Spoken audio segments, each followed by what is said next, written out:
Saludos amigas y amigos de Principalmente, su programa de interés jurídico e institucional. Hoy tenemos la segunda entrega de las entrevistas realizadas al destacado justpublicista latinoamericano Dr. Alan Brewer Carías. Con él conversaremos acerca del procedimiento administrativo, la relación entre el derecho constitucional y el derecho administrativo y tocaremos importantes aspectos de la evolución del derecho administrativo en América Latina y en República Dominicana. Acompáñenos.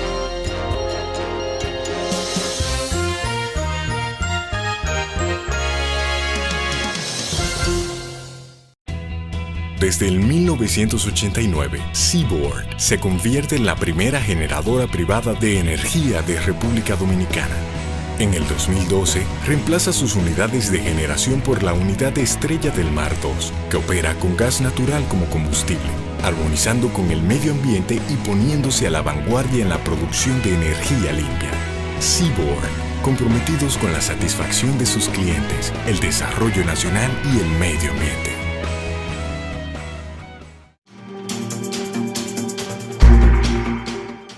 El nombre de la presidenta del Senado volvió a hacer historia al convertirse en la primera mujer en presidir la Asamblea Nacional. El Congreso Nacional, constituido en reunión conjunta, recibe del señor presidente de la República su mensaje, la rendición de cuentas, así como las memorias de los ministerios correspondientes al año 2014.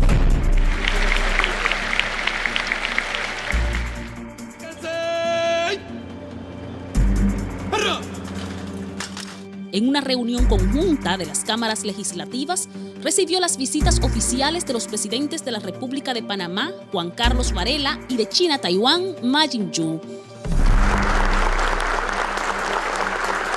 Entre los avances del Senado, bajo la dirección de Cristina Lizardo, resplandece la puesta en marcha del primer Plan Estratégico Institucional de la Cámara Alta para el periodo 2015-2019. Si no contamos con un plan de fortalecimiento institucional y el desarrollo organizacional de la institución, pues no podemos medir a conciencia los resultados de avances. Su vocación de maestra ha servido de pilar para el desarrollo de trascendentes programas de formación ciudadana. La Jornada Nacional de Sensibilización de los Símbolos Patrios, emprendida por Cristina Lizardo, permitió el despertar de las conciencias cívicas de cientos de niñas, niños y adolescentes que recibieron enseñanzas sobre el correcto uso de los símbolos patrios y el respeto a los mismos.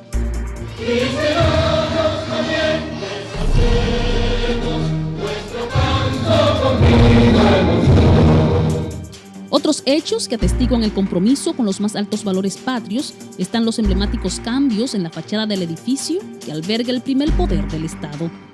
La lucha a favor del bienestar e integración a la sociedad de los grupos vulnerables ha sido otro de los grandes logros de la gestión de la presidenta del Senado.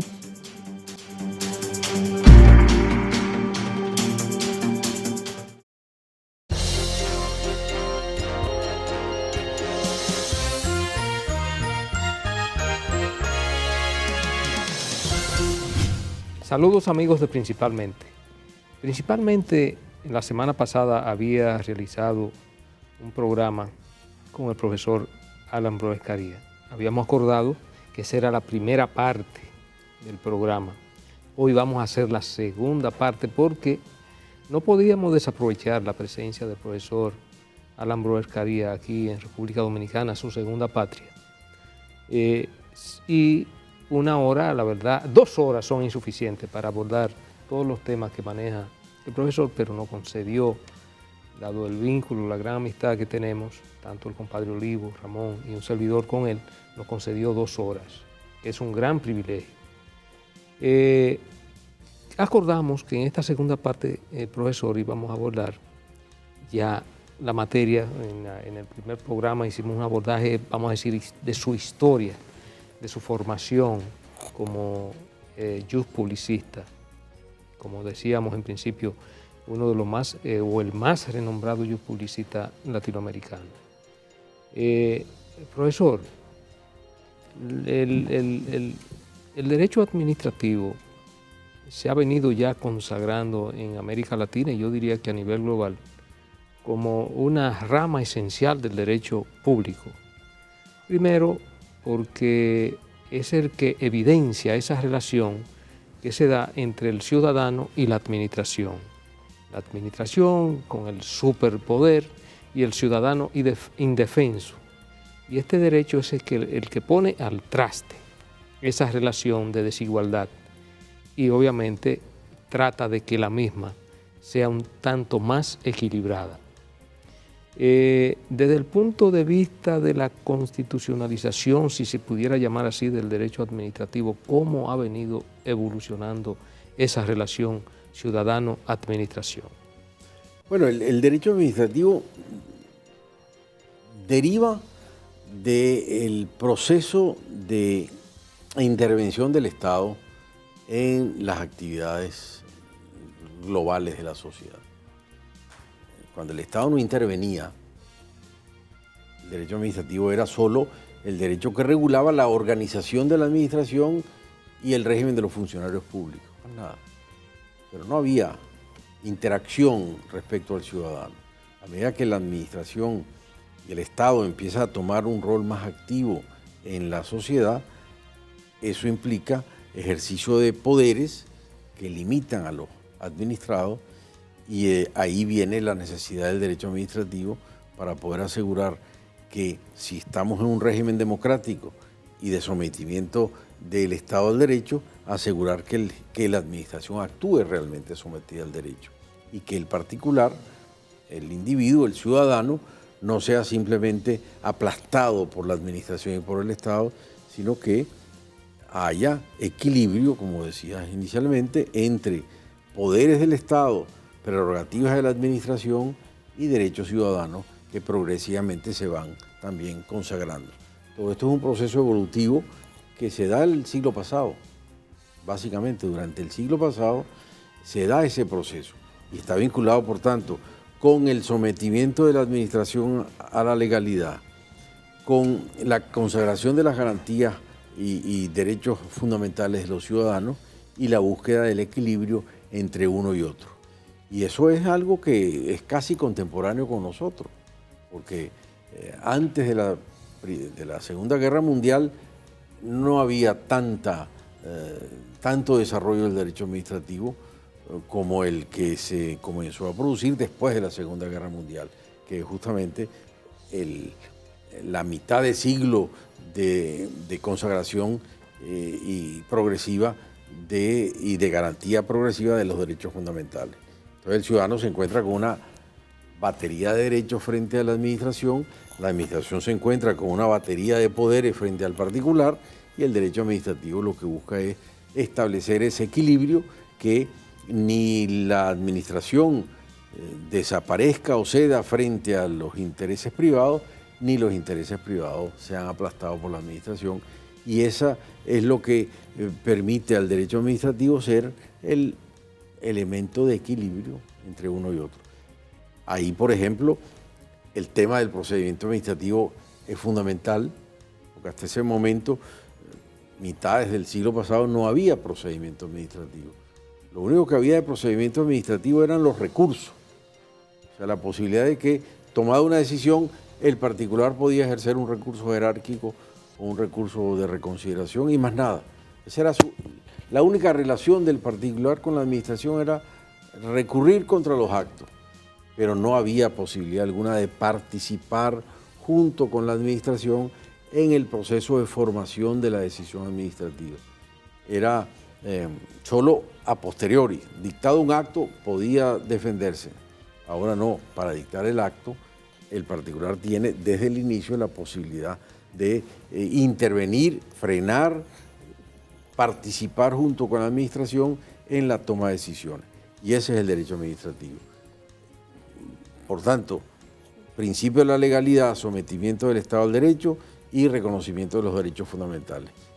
Esa es la base del derecho administrativo. Se trataba, profesor, entonces en un primer momento de un derecho en donde había quizás una concepción del ciudadano como un sujeto sin derechos, en realidad. Claro. súbdito. Exacto. Y eso nos permite hacer, continuando con lo que planteaba el doctor Radamés Jiménez, esa relación derecho constitucional, derecho administrativo. Digamos que en nuestros países, luego de la Segunda Guerra Mundial, mucho más tardíamente en algunos lugares, se asume el valor normativo de la Constitución con mucha fuerza, ¿no? Y en ese momento los profesores de derecho administrativo, de derecho público, son una de las herramientas de esa transformación cultural tan importante que es asumir la Constitución en su valor normativo. O sea que también hay una vinculación entre ese derecho administrativo y asumir la Constitución como lo que es. Es más, yo diría que el gran propulsor del derecho constitucional fueron los profesores de derecho administrativo, los que le entraron al derecho constitucional y pusieron al derecho constitucional al alcance del ciudadano, fueron los profesores de derecho administrativo. Los administrativistas fueron los que bajaron la Constitución del pedestal donde estaba y lo pusieron al alcance del ciudadano. Que esa Constitución pudiera ser aplicada directamente al ciudadano, que el ciudadano encontrara en la Constitución soporte y garantía para su actividad. Eso fue el gran aporte, en gran parte, que hicimos los administrativistas, que nos convertimos en constitucionalistas, pero a fuerza de tratar de vincular la Constitución extraer de su sustrato, extraer del sustrato claro, limitado de su contenido. Y esa idea del trabajo tan conocido de García Enterrida, la Constitución como norma, es eso. Es decir, que la Constitución no es que está ya para regular al Estado en sus relaciones orgánicas y establecer unos derechos que están lejos, que la ley la tiene que regular para que el ciudadano pueda reclamarlos. No, es la Constitución directamente, ya es mi fuente de derecho que el ciudadano puede ejercer. Entonces, para esa relación el derecho administrativo fue fundamental. Y por eso, en gran parte, todos los administrativistas hemos terminado metiéndonos con el derecho administrativo. Si hubiera quedado como decía el alemán Werner, me parece, que fue presidente del Tribunal Federal Administrativo de Alemania, decía que el derecho administrativo es el derecho constitucional concretizado, llevado a la práctica. Claro.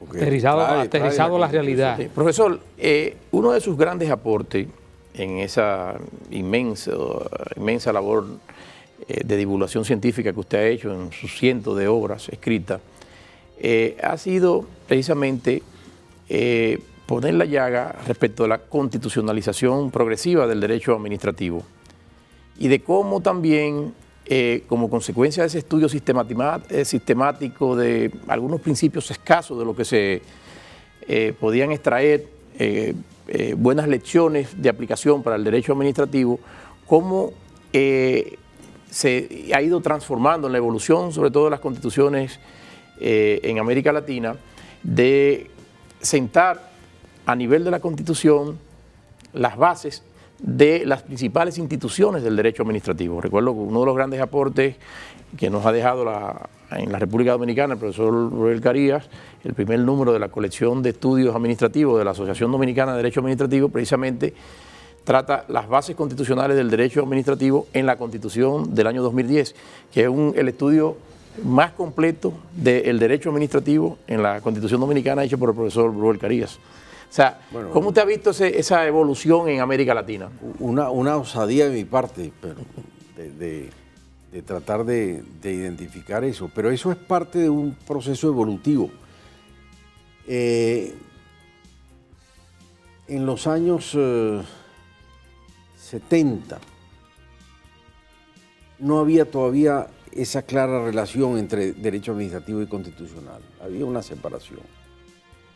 Empiezan a aparecer algunos trabajos en Francia y en España. Martín Retortillo tiene un trabajo sobre relación del derecho administrativo con el constitucional. Bueno, y en Francia el famoso trabajo de Bedel. En Francia el de Bedel. Que León Cortiña tiene un trabajo que publicó también comentando el trabajo de Bedel, que lo recuerdo yo, está publicado en una obra uruguaya. Que para los franceses fue bien importante porque fue por la Constitución del 58, que es la primera constitución moderna, contemporánea, en Francia, donde ya hay elementos del derecho contemporáneo. Entonces de ahí sacan algunos principios, pero muy precarios, por supuesto. Pero es un esfuerzo de encontrar allí.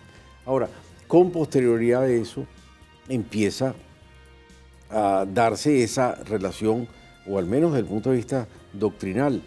Yo recuerdo que es a partir de los años 70 que yo dejo de dar el curso de pregrado en la Universidad de Venezuela y se acaban de fundar los cursos de posgrado y yo empiezo a dar el curso de posgrado en Derecho Administrativo en una materia que deliberadamente llamamos en el programa como Derecho Administrativo Profundizado. Eso no es nada, pero es todo. Pero eso viene de la terminología francesa. También había en el tercer ciclo en Francia el droit administratif approfondi. Era aquello lo que el profesor entendiera y decidiera explicar ese año.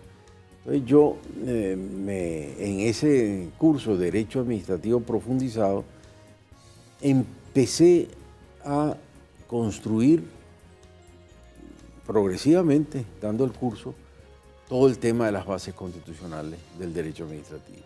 Entonces empecé año a año y siempre giraba en una forma u otra en torno al tema de las bases constitucionales del derecho administrativo, porque en definitiva la administración pública es el instrumento de acción política del Estado y tiene su fundamento en la Constitución. Por ejemplo, hablando de esto, la función administrativa. Eso es un tema en el cual todos los administrativistas se dan cabezazos con la pared para tratar de identificar qué es la función administrativa. El tema fue, o la respuesta fue, no se puede estudiar la función administrativa sin identificarla dentro de todas las otras funciones del Estado. Separarla de la legislativa, de la judicial. Sí, ¿y cuáles son las otras funciones del Estado? Bueno, o en otros términos, ¿qué son funciones del Estado? ¿Qué carrizo queremos decir con funciones del Estado? Y todo el derecho es lógica. Funciones del Estado es aquello que solo el Estado puede hacer. Esas son funciones del Estado. Solo lo que el Estado puede hacer. ¿Y qué es lo que solo el Estado puede hacer? Bueno, conducir políticamente a la sociedad, normar las relaciones entre los particulares, controlar la acción de los particulares y de los propios órganos del Estado, gerenciar en nombre de todos. ¿Quién se puede arrogar esa función? Solo el Estado. Impartir justicia, resolver conflictos con validez general, solo el Estado. Esas son las funciones. Entonces, ¿y de dónde salen esas funciones? De la Constitución. Entonces, ahí está el origen de todo el sistema de bases constitucionales del derecho administrativo. El tema de las funciones, por supuesto el tema orgánico y el tema de las actividades. Los órganos del Estado, con base en unas prerrogativas que están en la Constitución, esos órganos del Estado que están en la Constitución ejercen unas funciones que tienen su fuente en la Constitución y producen unos actos administrativos que también tienen su fuente en la Constitución. Entonces, ¿cómo no va a estar todo vinculado a la Constitución? Eso siempre ha sido así, pero lo que pasa es que no lo habíamos visto. Entonces, la Constitución estaba por un lado y el derecho administrativo por otro, dedicado a temas de relación directa entre el particular y la administración en caso concreto. Sí, pero cuando establecemos todo el mecanismo, bueno, es lo mismo.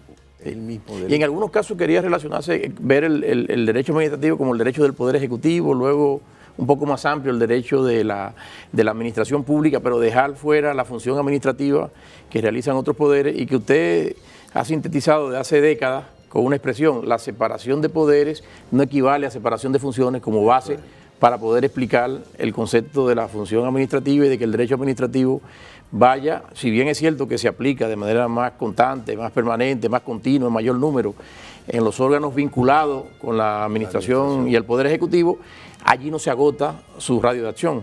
Y todo eso tiene su base en la consideración de la Constitución y del derecho administrativo y el derecho constitucional integrado. Entonces, resulta algo natural encontrar hoy que es una continuidad del derecho constitucional al administrativo. Entonces, así como el derecho administrativo contribuyó a que se constitucionalizaran los principios del derecho administrativo en la Constitución, luego es la Constitución la base fundamental de los principios del derecho administrativo. Entonces, esa interrelación permanente es la característica hoy en día. Por eso es que hoy en día es muy difícil estudiar derecho constitucional aisladamente. Al margen del derecho administrativo. Al margen del derecho administrativo, o estudiar el derecho administrativo al margen del constitucional. Eso se pudo hacer en algún momento, pero cuando no había derecho constitucional. Cuando la Constitución no era una norma. No era una fuente propiamente. Y cuando los españoles hablaban de derecho político. Sí. O sea, ¿se acuerdan? Claro. Antes toda la parte de la organización del poder. Antes de la Constitución del 78. 78 era derecho político. Eran profesores de derecho político, no de derecho constitucional. Que empieza cuando la Constitución se convierte en esa norma de aplicación directa. Era más o menos más o menos hacia donde se inclinaban los estudios que hacía el profesor Maurice Berger, que se iba más o menos viendo la Constitución como la relación política. En Francia, en cambio, en el mismo sentido, salvo aquellos tratados de derecho constitucional o teoría del Estado iniciales, luego lo que se caracterizaban eran obras de instituciones políticas y constitucionales. No hablaban de derecho constitucional, sino de instituciones políticas y constitucionales. Toda la parte orgánica, ¿no? Sí. Pero siempre en ese vínculo. Y yo creo que eso ha sido la característica general en todos nuestros países. Progresivamente hemos encontrado esa interrelación. Y creo que ha sido una de las cosas que más ha contribuido a esta interrelación entre todos los profesores de Derecho Público, en que comenzamos en general a partir de los mismos principios básicos de interrelación de las fuentes. Pero indudablemente, profesor, que todo este proceso de fortalecimiento, incluso tanto doctrinal como en materia jurisprudencial, que ha venido teniendo en nuestros países latinoamericanos, tanto el derecho constitucional como el derecho administrativo, va íntimamente vinculado también a los progresos políticos institucionales de nuestras naciones, aunque con retrocesos en algunas partes, como hemos visto el caso específico que se manifiesta precisamente en la producción de los propios tribunales, cuando hay retrocesos democráticos en los pueblos. Por eso, todo esto también está vinculado, por supuesto, esta relación entre el derecho constitucional y administrativo, a partir de la Segunda Guerra Mundial, en la progresiva consolidación del Estado de Derecho. Estado de Derecho que por supuesto no es concebible si no hay un régimen democrático. Entonces, ese Estado de Derecho montado sobre principio de la legalidad, separación de poderes, independencia del Poder Judicial, consagración de derechos y garantías y control de constitucionalidad y de legalidad, esos 5 principios son los pilares fundamentales de ambos regímenes, el constitucional y el administrativo. Y todo eso en un sistema político democrático. Correcto. Entonces, ahí empieza a ver la comunidad que hay en materia de Estado de Derecho contemporáneo. Profesor, vamos a aprovechar para hacer una brevísima pausa. En el próximo segmento vamos a seguir tratando este y otros temas de su interés.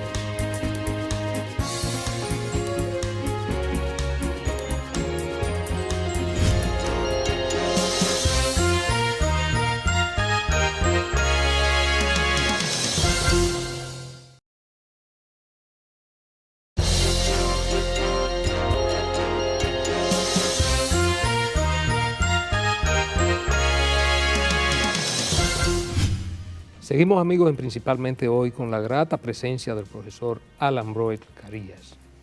Profesor, hablábamos en el segmento anterior de algo que no puede desvincularse, que es el Estado social democrático de derecho, o sea, una democracia funcional, con el desarrollo institucional y sobre todo con el desarrollo que ha venido experimentando en los últimos tiempos el derecho administrativo y el derecho constitucional y su incidencia fundamental en todo lo que tiene que ver con la preservación y fundamentación de esos derechos. ¿Cómo usted entiende, por ejemplo, en el ámbito latinoamericano, esto ha también impactado de manera positiva en lo que tiene que ver con la mejoría sustancial de vida del ciudadano común? Bueno, la administración, sobre todo volvemos al principio después de la Segunda Guerra Mundial, a medida que se fueron consagrando los derechos y garantías constitucionales, incluyendo no solo los derechos políticos o de los llamados primera generación, sino los derechos culturales, sociales, la relación entre el Estado y los particulares se fue consolidando como obligación-derecho. Uno de los elementos elementales de la formación jurídica es que no puede haber un derecho si no hay una obligación, si no, no sería derecho. Inicialmente, en materia de derechos sociales, sin embargo, se consagraban derechos, pero que no eran tales derechos porque nadie estaba obligado. A medida que los derechos se fueron consagrando como verdaderos derechos con alteridad, de manera que si se consagraba un derecho, alguien estaba obligado, ahí se fueron identificando obligaciones del Estado. Porque cuando se consagra un derecho constitucional es porque el Estado está obligado o a prestar un servicio o a abstenerse de molestar una determinada actividad. En ese sentido, por ejemplo, de nuevo, derecho constitucional va de la mano del derecho administrativo.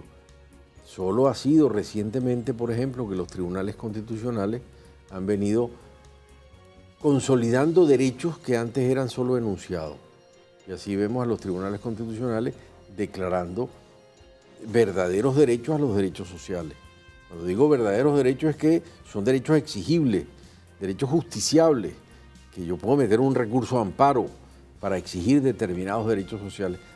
Hace 20 años no era así. Bueno, de hecho hay un trabajo muy interesante de usted en uno de los anuarios de nuestro Tribunal Constitucional, analizando precisamente el impacto de los derechos sociales en la justicia constitucional.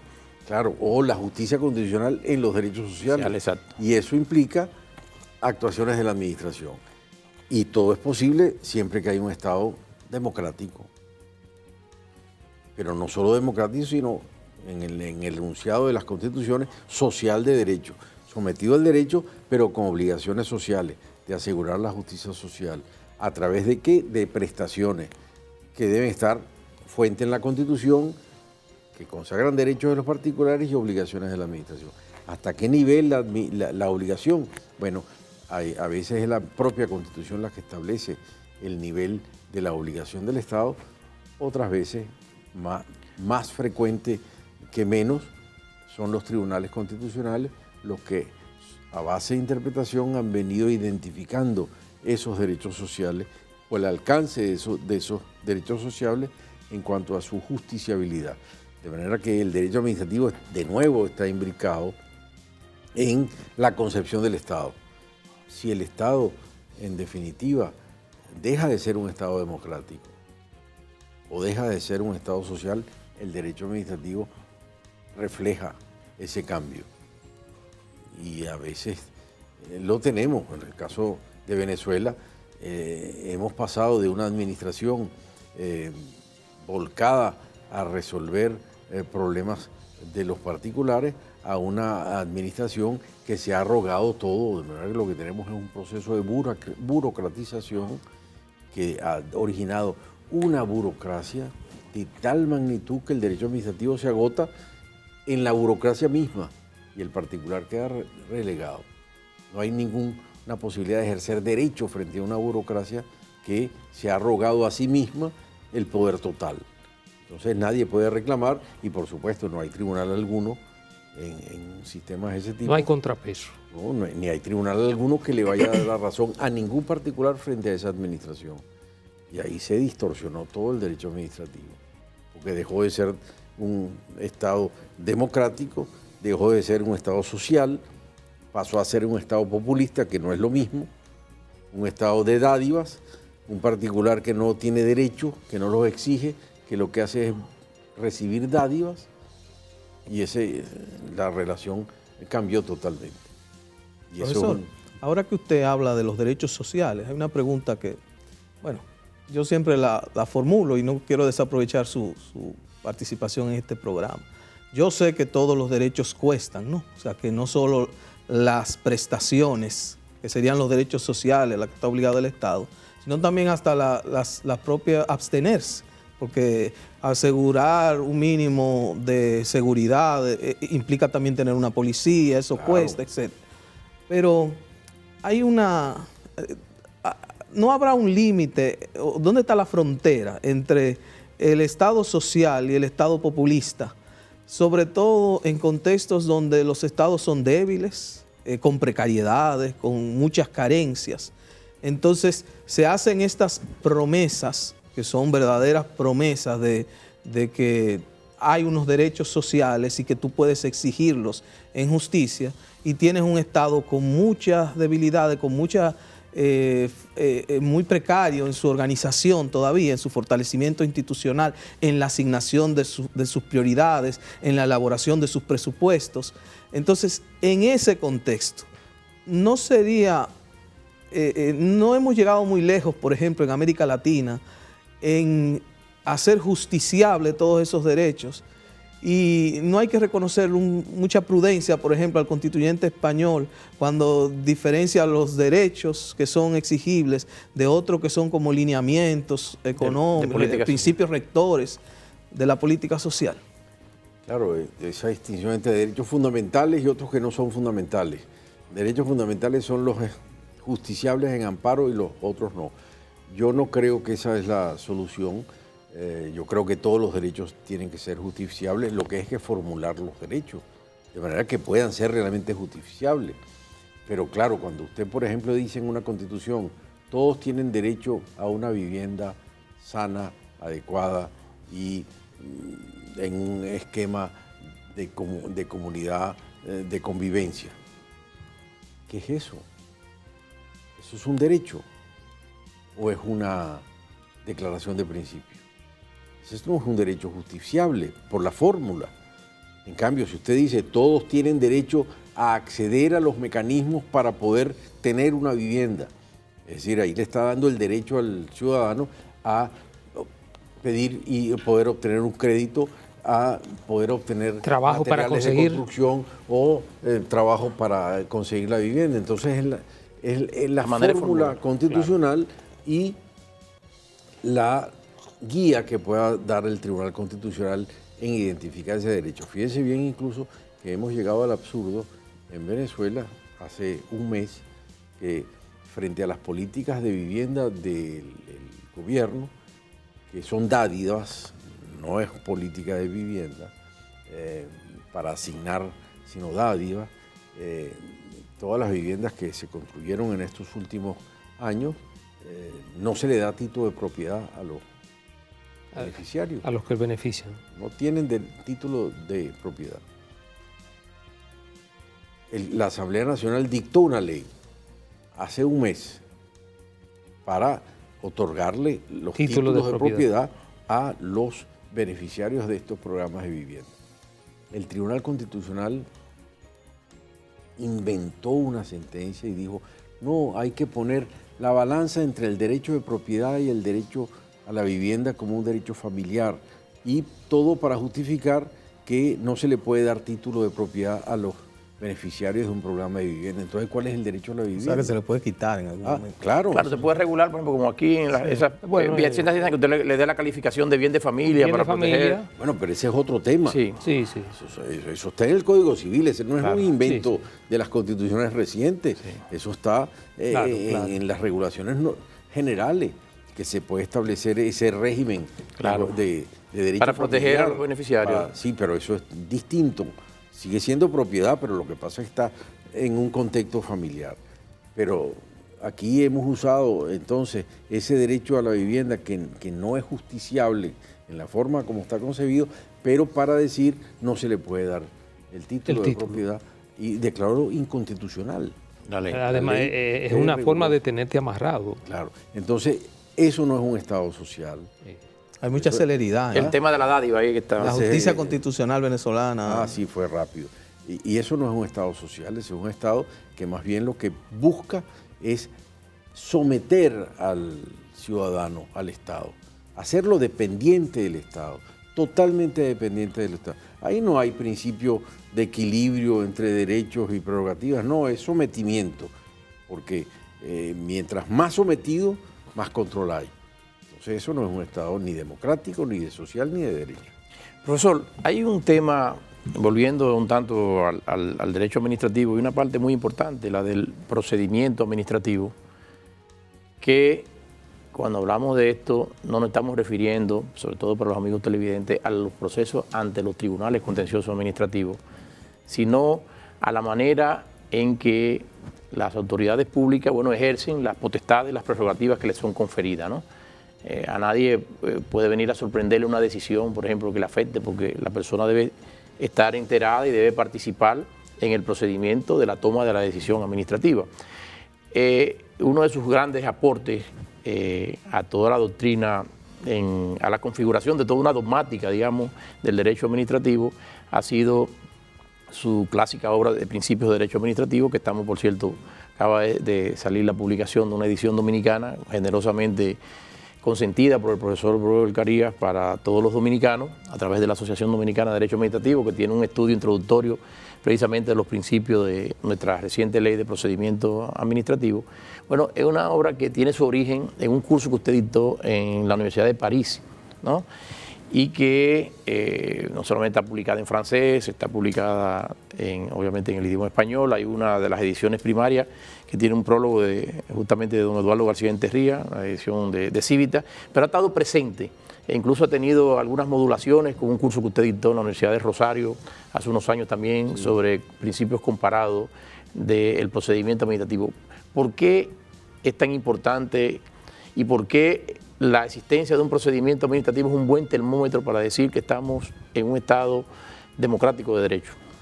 Yo diría que, y creo que lo dije en alguno de esos trabajos, el derecho administrativo en nuestros países se divide antes y después de la ley de procedimiento administrativo. No es lo mismo un derecho administrativo y las relaciones entre el particular y la administración.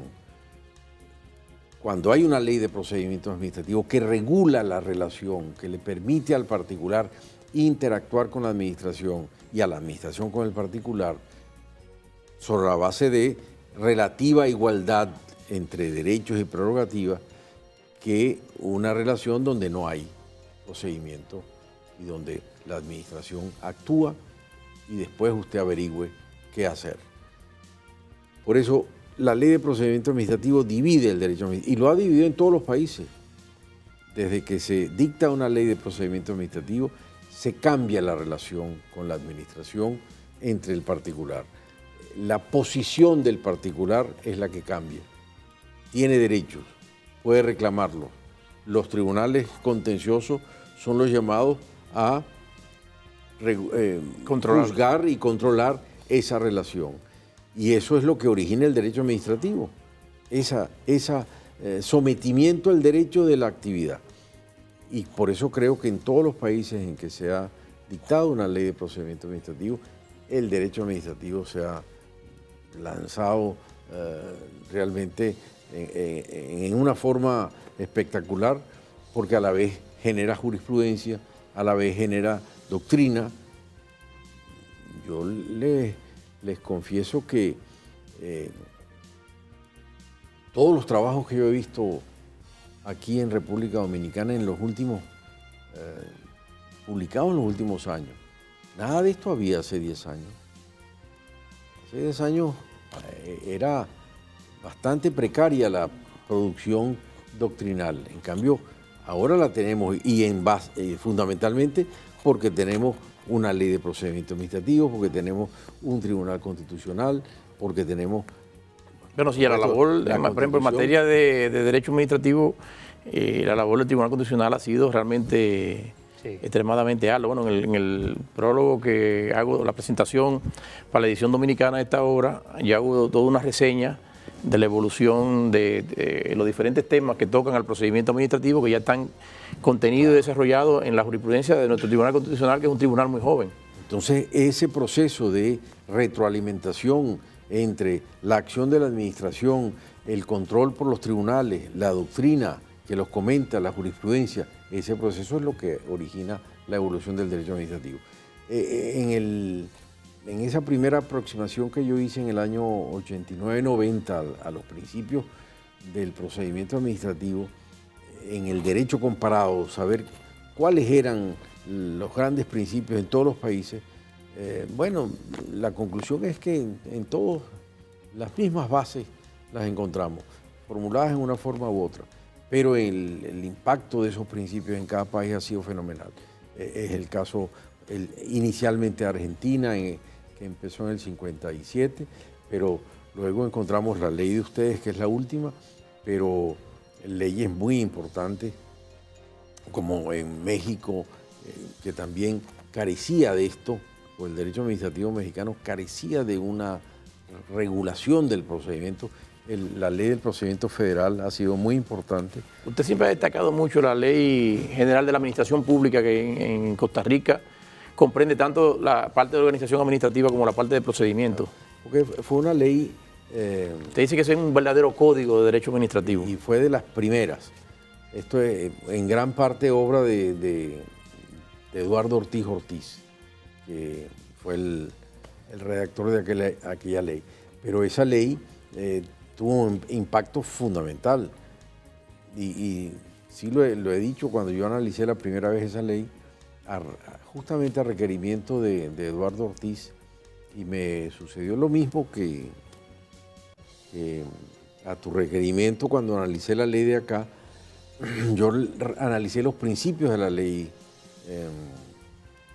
costarricense y escribí, una vez leí de aquella ley, que era materialmente un manual de derecho administrativo escrito en verso, como artículos, y realmente ahí está regulado todo el procedimiento administrativo, todo el derecho administrativo está regulado en esa ley, que sigue siendo un ejemplo de código de derecho administrativo, pero que después hemos visto en Colombia, inclusive como el código contencioso administrativo, contencioso y de procedimiento, pero y la misma ley de ustedes, la ley chilena, la ley de Bolivia, la ley del Perú, muy buena, todos producto de esa evolución que se inicia en el 57, pero que lo vemos repetido en todos los países, con gran influencia de la ley española. Profesor, ¿cómo fue el contraste? O sea, cuando usted va y dicta ese curso en Francia, que tiene para el derecho administrativo una base pretoriana, realmente los franceses no tienen como nosotros una ley de procedimiento administrativo, aunque tienen algunas regulaciones determinadas,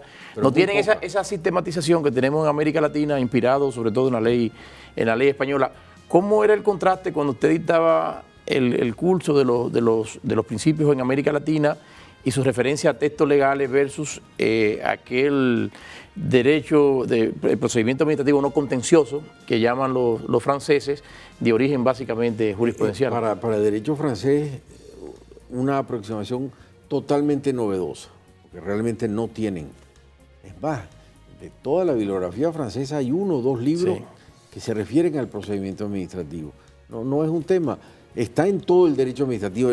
Materialmente todos los libros de derecho administrativo son libros del procedimiento, porque tocan todos los temas, pero no hay un cuerpo doctrinal sobre el procedimiento administrativo. De manera que realmente el contraste es novedoso entre todo lo que sucedió en España y América Latina respecto a lo que ha sucedido en Francia, aun siendo Francia el origen de todos los principios del derecho administrativo. Profesor, es cierto que el derecho administrativo ha tenido un impacto, vamos a decir, novedosísimo, y sobre todo en todo lo que tiene que ver en el ámbito de la administración a nivel local de los países, pero también ya se ha venido desarrollando un derecho administrativo que tiene un impacto global. Incluso ya se habla del derecho administrativo global. Sí. Hay un libro del profesor Breuer sobre el procedimiento administrativo global, precisamente. Global.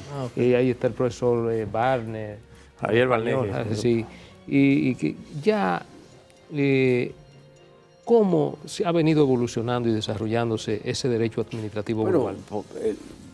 Con base en los mismos principios de la relación entre sujetos de derechos que se da en el ámbito de cada país, entre la administración y los particulares, se da en el ámbito internacional cuando empiezan a surgir administraciones globales, administraciones que no son parte de un Estado, sino que son administraciones públicas sin Estado y, por tanto, que no dependen de un soberano, porque no lo hay, y empiezan a tener relaciones, sin embargo, con los particulares, ciudadanos de todos los estados, o con los estados como sujetos de derecho.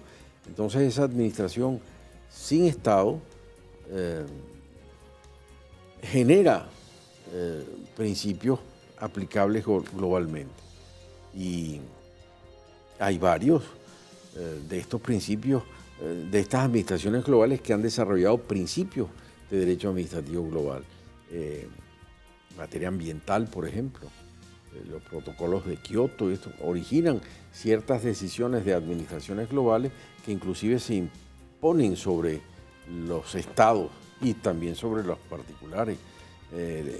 Organizaciones como la Unión Mundial de Comercio también tiene características de administración global con un derecho administrativo global.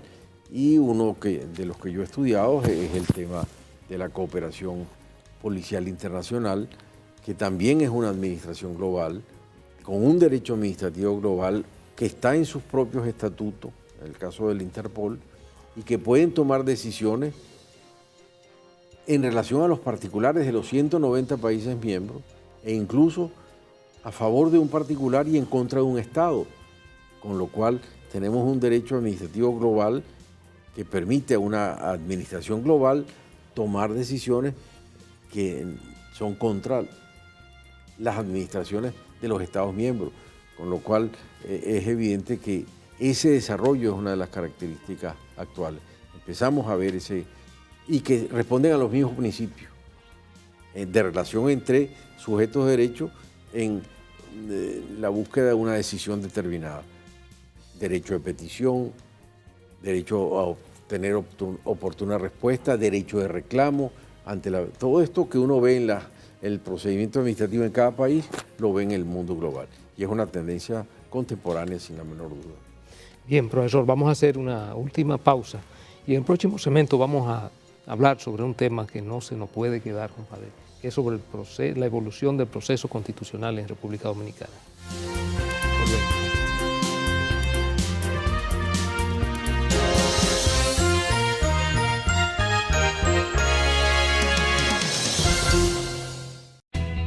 Desde el 1989, Seaboard se convierte en la primera generadora privada de energía de República Dominicana. En el 2012, reemplaza sus unidades de generación por la unidad Estrella del Mar 2, que opera con gas natural como combustible, armonizando con el medio ambiente y poniéndose a la vanguardia en la producción de energía limpia. Seaboard, comprometidos con la satisfacción de sus clientes, el desarrollo nacional y el medio ambiente.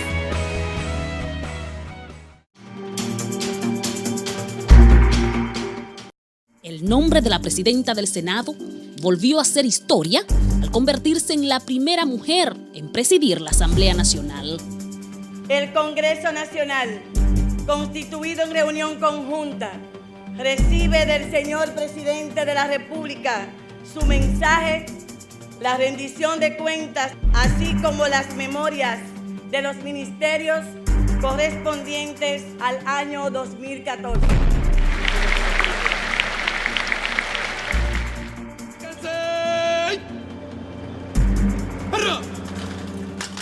En una reunión conjunta de las cámaras legislativas, recibió las visitas oficiales de los presidentes de la República de Panamá, Juan Carlos Varela, y de China-Taiwán, Ma Ying-jeou.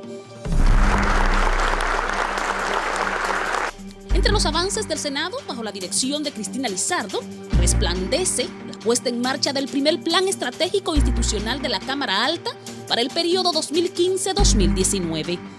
Si no contamos con un plan de fortalecimiento institucional y el desarrollo organizacional de la institución, pues no podemos medir a conciencia los resultados de avances.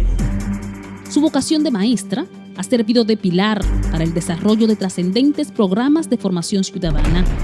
La Jornada Nacional de Sensibilización de los Símbolos Patrios, emprendida por Cristina Lizardo, permitió el despertar de las conciencias cívicas de cientos de niñas, niños y adolescentes que recibieron enseñanzas sobre el correcto uso de los símbolos patrios y el respeto a los mismos.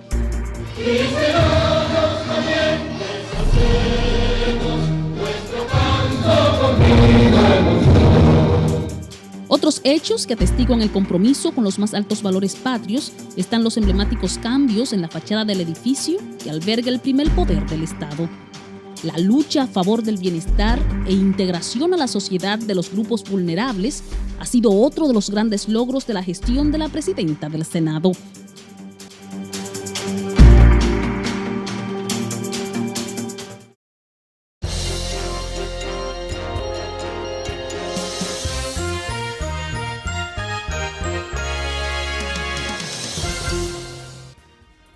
Seguimos, amigos, principalmente hoy con la gratísima presencia del profesor Alan Broers Carías. Bueno, profesor, la verdad es que, fíjese, con usted va a quedar emplazado cuando usted vuelva a República Dominicana, que siempre es un honor tenerlo en nuestro país. Usted va a ser un habitué de este programa. Cada vez que usted venga a República Dominicana, tendrá que venir aquí. Encantado. Mire, después de la proclama de la reforma de la Constitución del año 2010 en República Dominicana, en nuestro país ha habido lo que llaman muchos juristas un despertar constitucional, porque esta Constitución crea instituciones novedosas y la más importante de esas creaciones lo es el Tribunal Constitucional, que tal y como lo expresaba el compañero Olivo, compadre Olivo, ya ha sentado precedentes importantísimos en diversas materias, en la materia administrativa y en otros ámbitos importantes del ordenamiento jurídico nuestro. ¿Cómo usted ha visto desde fuera esa evolución en términos institucionales en República Dominicana y sobre todo el impacto para el fortalecimiento de lo que llamamos el Estado Social Democrático de Derecho en nuestro país? Yo creo que ha sido un impacto muy importante que incluso se remonta a una evolución anterior a la Constitución. Yo quiero recordar acá una decisión de la Corte Suprema de Justicia antes, que ya venía con potestades de control de constitucionalidad. Sí. Y que creó la acción de amparo. Sí, el año 1999, el caso Avon. 99, el caso Avon, que yo recuerdo en aquella época haber comentado esa sentencia como uno de los aportes al constitucionalismo de América Latina, el que vía jurisprudencial el Tribunal Constitucional admitió la acción de amparo. Correcto. Y reconoció el rango constitucional de la Convención Americana. Y algo más importante, que vino el tema de que aquello que hablábamos de derechos programáticos a derechos reales, dijo, aunque no existe el procedimiento, aunque el legislador lo haya omitido trazar ese procedimiento, bueno, pues este es en lo que el legislador lo dicta. Que vale reconocer, profesor, que vale hacer un reconocimiento aquí, que el ideólogo es el profesor Rafael Luciano Pichardo, un gran constitucionalista dominicano. Claro. Y ha comentado precisamente su artículo que salió en aquella época. Sí, yo estaba en ese momento en el Instituto Interamericano de Derechos Humanos muy vinculado y me llamó mucho la atención aquella sentencia y por eso la comenté. Ese fue un gran aporte. Y está reseñado en su curso que usted dictó en la Universidad de Columbia sobre el derecho de amparo comparado en América Latina. Y ese fue un gran aporte, que ya venía de ese momento, de la importancia de la acción de amparo y detectada por el Tribunal Constitucional, que era ese en el momento, la Corte Suprema, y usando los mecanismos de interpretación de la Constitución y de la Convención Americana. Luego viene la Constitución del año 2010, que yo digo que es una evolución, porque las constituciones no salen de la nada. Es un proceso de perfeccionamiento que se va viendo en el ordenamiento jurídico y luego se adopta la Constitución del 2010, donde no se prohíbe, por ejemplo, la acción de amparo respecto a las decisiones judiciales. Bueno, eso fue un debate tremendo, terrible. Eso fue un gran debate. La limitación de la ley orgánica posteriormente del Tribunal Constitucional, la contrarreforma de la Constitución. Claro, y digo esto porque es interesante recordarse que esa sentencia del 99 que crea la acción de amparo es justamente contra una sentencia. Era un caso judicial. Sí. Es un amparo contra sentencia, sí, que resuelve el Tribunal Supremo y admite el amparo dentro de un mecanismo de amparo contra sentencia. Y después terminamos no admitiendo el amparo contra sentencia, ¿no? Esa es la situación. Sí, porque la Constitución creó indirectamente un recurso de revisión jurisdiccional en casos tasados de decisiones con autoridad de cosas juzgadas. Pero no un amparo ya de alcance más limitado. Pero es que el tema es en general en América Latina. Claro. Hay otros países que también están en la misma línea. Por ejemplo, Costa Rica. No sé.